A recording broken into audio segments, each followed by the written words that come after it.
Ito, gusto ko na agad sabihin sa'yo na kapag nandun ka na sa amin, napakarami namin ba. Sa mga pananalita ni Erna o sagot niya sa mga sinasabi ni Sir Paul, nagpapakita na malayo ang mararating ng batang ito dahil bukod sa napakatalino ang bait-bait niya pang bata. Jan's Cute Vlog nga pala ang inyong lingkod, muling magbigay mixing reaction video. Ito po ay patungkol kay Erna, ang isa sa mga hinahangaan ng mga viewers na PB Scholar dahil sa taglay niyang kabaitan at katalinuhan at higit sa lahat maprinsipyo.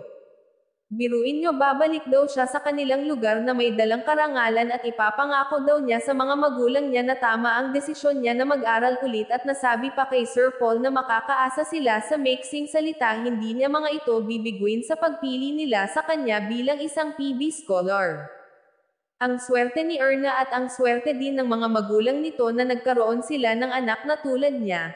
Ipinaglaban ang pangarap niya sa kanila mismo kahit nangangamba siya na baka hindi makapagtapos kadahilanan na walang-wala sila noong hindi pa nakilala ni na Sir Paul. Hindi nito inintindi at hindi naging hadlang sa kanya ang hirap para hindi magpatuloy.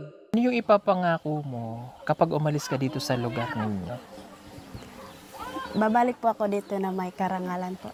Ayun, ang galing. Ano naman ipapangako mo sa family mo? Tutuparin ko po yung mga pangarap ko po. Okay. Para mapakita ko po sa kanila na tama yung desisyon ko po na mag-aral ulit. Ito, gusto ko na agad sabihin sa'yo na kapag nandun ka na sa amin, napakarami namin bawal. Makakaasa po kayo, sir. Okay, thank you.